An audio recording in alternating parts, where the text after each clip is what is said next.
राधा गोविंद जी मंदिर पर रात्रि विश्राम करें तो आप लोग ठाकुर जी के दर्शन करने आगे निकल जाना और आज ही फ्री हो जाना या कल सुबह तक, ताकि 12 बजे आप छठी कला में 4 धाम पे वापस आ सको, जहां हम सब विश्राम के समय पर जगत गुरु भगवान के दर्शन करेंगे और सनातन हिंदू एकता की शपथ लेंगे।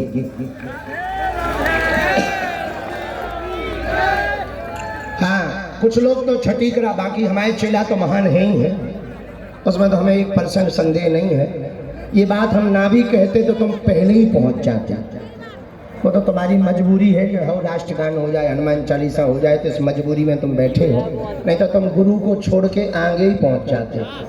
और कुछ लोग तो इतने फास्ट है कि ऐसा लग रहा हो कि कहीं मथुरा जंक्शन ना पहुंच जाए। पर बड़ी कृपा भगवान की, आप सबने बहुत पुरुषार्थ किया, बहुत मेहनत की, आपकी आस्था बहुत प्रबल है। एक बात हम कहना चाह रहे, आपने ये जो पदयात्रा की, ये पदयात्रा कल विराम तो होगी, पर तन से विराम होगी, मन से विचारों की यात्रा चलती रहनी चाहिए। हिंदू जब तक जागेगा नहीं तब तक वो भागता ही रहेगा। और एक बात तुम ध्यान रखना, हिंदुओं, आप विदेश जाओ तो विदेशों से किसी भी विदेशी से परिचय पूछो तो वो अपने देश का नाम बताता है। अमेरिका वाला आई एम अमेरिकन कहता है, इंग्लैंड वाला आई एम ब्रिटिश, इस प्रकार से परिचय देता। पर भारतीयों से परिचय पूछो, बड़ा गजब का, कहाँ के हो? गुजरात के, बिहार के, दिल्ली के, मध्य प्रदेश के। फिर पूछो अच्छा दूसरा परिचय क्या देंगे? शर्मा, वर्मा, जाट, ब्राह्मण, ठाकुर। हम ये नहीं कहना चाह रहे कि आप जातियां मिटाओ, हम ये कहना चाह रहे आप जातियों का अहंकार मिटाओ। आपसे कोई परिचय पूछे तो आपके तन में, मन में, विचारों में एक परिचय होना चाहिए, मैं हिंदू हूं और हिंदुस्तान हमारा है। हमको अटल बिहारी वाजपेयी जी की वो रचना बहुत याद आती है, मेरा तन मन हिंदू, मेरा जीवन हिंदू, मेरा रंग रंग हिंदू, मेरा परिचय हिंदू है। हिंदुओं, एक बात आप कान खोलकर सुनो, आपने ये जो परिश्रम किया, आपने ये जो बहुत त्याग किया, कुछ लोग नौकरी छोड़कर आए, कल के जत्था में लगभग 12 सिपाही जो देश की सरहद पर सेना के रूप में सेवा करते हैं, वो नौकरी की छुट्टी लेकर के पदयात्रा में सम्मिलित होने आए। तो हमने उनसे पूछा कि आप जो कर रहे हैं वो हमारा ही काम कर रहे हैं, आपको छुट्टी की आवश्यकता नहीं है। तो उन्होंने कहा गुरुजी वहां तो है, हमारी यहाँ जरूरत थी, इसीलिए हम आए। हमारी आंखों में आंसू आ गए कि कितनी श्रद्धा है राष्ट्र के प्रति, राम के प्रति, सनातन के प्रति। हम एक बात कहना चाह रहे हैं, आपने ये जो श्रम उठाया, कोई 90 वर्ष की मैया को लेकर चल रहा, कोई कल हमको 4 बच्चे मिले हरिद्वार से कांवड़ लेकर आए, और कांवड़ 1-2 किलो की नहीं, 51 किलो की कांवड़ रखे। और विचित्र बात, 2 बच्चों ने प्रण ले रखा था कि जब तक मिलेंगे नहीं गुरुजी तब तक हम पानी नहीं पिएंगे। मुंह सूखा हुआ था, गिर रहे थे, कई बार वो बेहोश हुए। जब हमें प्रशासन के लोगों ने बताया कहीं है तो खड़ा का यहाँ होगा, बैठ जा, नेता बनेगा, बड़े पागल। फिर हमको प्रशासन के लोगों ने बताया ऐसी ऐसी बात है, हमको तो बहुत कष्ट हुआ। हम एक बात कहना चाहें, ये पदयात्रा आपने जो की है ना, अपने लिए नहीं की, आपने आने वाली पीढ़ियों को बचाने के लिए की है। आज यदि आप सड़कों पर नहीं उतरेंगे, आप नहीं जागेंगे, आप यदि एक नहीं होंगे तो वो दिन दूर नहीं है जब 1947 में भारत का बंटवारा पाकिस्तान से होता है, पाकिस्तान बनता है भारत का एक टुकड़ा, तो उस समय पर 22% हिंदू थे पाकिस्तान में, आज मात्र 2% बचे। Indonesia, Cambodia, Burma, Fiji, Mauritius, इन देशों में बहुतायत संख्या में हिंदू रहता था, हर जगह हिंदू घट रहा। यहाँ की छोड़ो, अपने भारत में असम, त्रिपुरा, मेघालय, पश्चिम बंगाल और हरियाणा का नूह मेवात के 152 गांवों में मात्र 5% हिंदू बचा। ये हिंदुओं का दुर्भाग्य है, सनातनियों का दुर्भाग्य। हिंदू राष्ट्र तब बने जब बने, पर हम हिंदू बन जाएं ये बहुत ज्यादा जरूरी है। हिंदू ही नहीं बनेंगे तो हिंदू राष्ट्र नहीं बन सकता।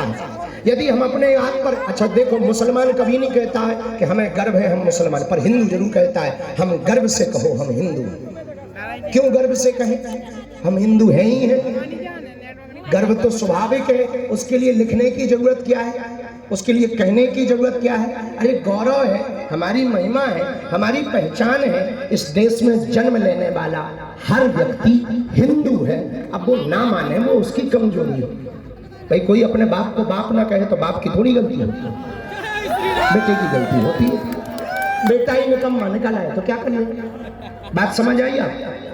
हम आपसे कहना चाह रहे हैं, आपने जो परिश्रम किया, बहुत किसी को चोटें लगें, धक्का, और हरियाणा तो बड़ा गजब है, ट्रांसफार्मर पे चढ़ गए। वो तो कृपा हो वहाँ के डीसी साहब की, वो बगल में चल रहे थे, हमने इशारा किया उधर देखो, उन्होंने फोन लगाया, लाइट बंद हो गई, नहीं तो वो चढ़ गए थे।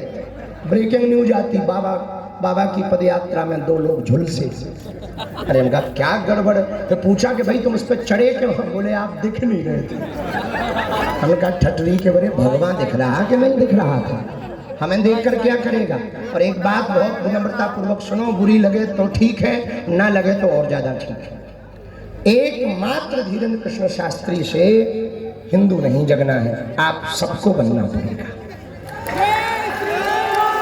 कल की पदयात्रा तन से विराम ले पर मन से विराम ना ले। जो बिहार से आए, नेपाल से भी लगभग 2000 लोग आए, तुम टेंशन ना लो। तुम पदयात्रा में चले, अपना देश हिंदू राष्ट्र बनेगा, बगल में तुमको भी खींच लेंगे। हाँ चले और चलो, तुम टेंशन ना लो। तो नेपाल वाले, बिहार वाले, गुजरात वाले, महाराष्ट्र वाले, जहाँ जहाँ से आए हैं, हम एक बात प्रार्थना करना चाह रहे हैं, आप यहाँ से जब घर जाएं, अपने गांव में, अपने क्षेत्र में, अपनी समाज में बैठकर पदयात्रा के संकल्प के बारे में चर्चा करें और संकल्प दिलाएं। भेदभाव, छुआछूत, ऊंच नीच से ऊपर उठकर लोग अपना परिचय बताने में गौरव रखें, गर्व रखें। हम हिंदू हैं, हम हिंदू हैं, हम हिंदू हैं। तो ही पदयात्रा सफल होगी, वरना ये सिर्फ 10 दिन का आंदोलन माना जाएगा। हो हल्ला तो खूब हो गया, खूब संत महापुरुष आ गए, टीवी वाले आ गए और टीवी पे आ गए, टीवी वाले भी आ गए और टीवी पे आ गए, और जो पदयात्री हैं वो भी आ गए। तुम चले भी जाओगे, खूब पूरी वालों ने पूरी खाई, खूब आनंद लिया, सेल्फी वालों ने सेल्फी खिंचवाई। आधे कुछ पदयात्री बहुत अच्छे हैं, वो रील भर के लिए आते हैं, पर वो भी जरूरी है ताकि वो जब बूढ़े होंगे तो वो अपने नाती पोतों को एविडेंस के रूप में दिखाएंगे कि हिंदू राष्ट्र के लिए हम भी गए थे पदयात्रा में। तो वो भी ठीक है, हाँ वो भी जरूरी है। और माताएं भी, वो भी तो दादी बनेंगी, तो वो भी दिखाएंगे तो हाँ हिंदू राष्ट्र में। एक बात हम कहना चाह रहे हैं, आंदोलन 10 दिन का होता है, आंदोलित जीवन भर के लिए होता है। अब सनातनियों को आंदोलन की आवश्यकता नहीं है, सनातनियों को आंदोलित होने की आवश्यकता है। हिंदू एकता का मतलब हमें किसी को काटना या मारना नहीं है। हिंदू एकता का मतलब कि यदि छेड़ोगे तो छोड़ा तो नहीं जाएगा, ये बात तो पक्की है। हिंदू एकता का मतलब हम अपनी संस्कृति को बचाएं, अपनी परंपराओं को बचाएं। हिंदू एकता का मतलब संत और ग्रंथ के अनुसार जीवन को जिए। हिंदू एकता का मतलब भारत को गजवाए हिंद नहीं, भगवाए हिंद होते हुए देखेंगे। लोग हमसे कहते हैं, बहुत से बुद्धिजीवी खूब फोन से पूछते। अभी कल एक बुद्धिजीवी हमारे बगल में बैठे थे, बड़े माइंडेड हैं, उन्होंने IIT कर रखी है किसी बहुत बड़े कॉलेज से। उन्होंने कहा कि इससे होगा क्या? हमने कहा ये बताओ, गजवाए हिंद से क्या होगा? तो उनको बड़ा बुरा लगा, बोले नहीं हम तो दोनों के ही पक्ष में नहीं, हम तो थोड़ा अलग माइंड के आदमी हैं। हमने कहा तुम अपसेट माइंड के आदमी, तुम्हारी बुद्धि खराब है, तुमको ज्ञान का कीड़ा काट रखा है, सेकुलरिज्म का कीड़ा काट रखा है। बोले हाँ मैं वही कहना चाहता हूँ, मैं सेकुलर हूँ। हमने कहा ठटरी के बड़े, ना तुम इधर हो ना तुम उधर हो, बीच के हो। बीच का कौन होता है समझ जाओ। उसको और बुरा लगा, भड़बड़ा गया। बोले आप हमें बनाना क्या चाह रहे हैं? हम कहे जय किन्नर भगवान। फिर तो इतना भड़क गया, इतना भड़का पूरी पद यात्रा में कुछ नहीं बोला, हमने 2 बार चाय दी, चुपचाप पी ली उसने। हम कहे बेटे चाय पी और राय ले, और देश में रहना है, हमारे साथ चलना है, तो चाय भी ले पर चर्चा गाय की कर। फिर वो जाने लगा तो फिर हमने उसको कहा, हमने कहा my dear you come here, ठटली के बड़े इधर आ।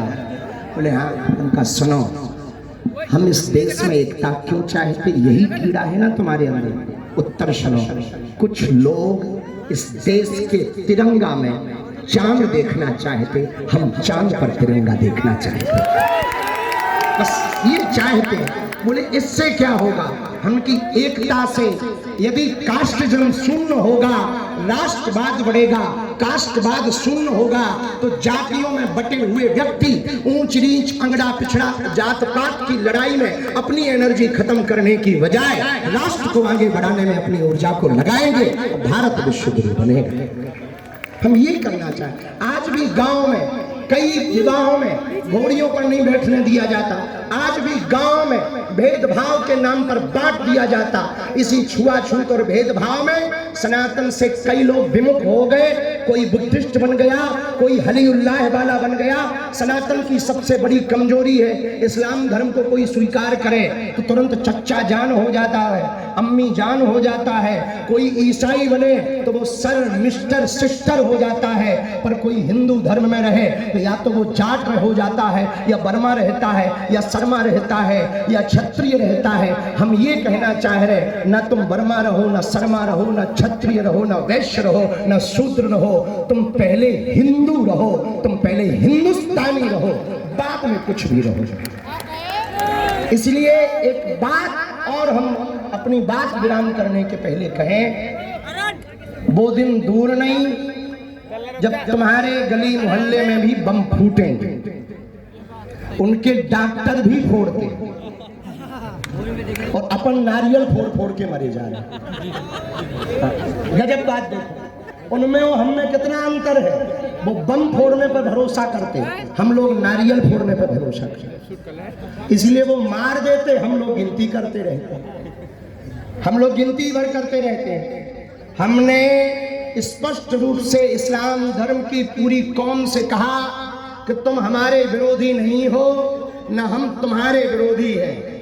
और यही वो हिंदुस्तान है कि बंटवारा जब हुआ, ये बात बहुत दृढ़ता पूर्वक सरदार वल्लभ भाई पटेल ने अपने भाषणों में कही है।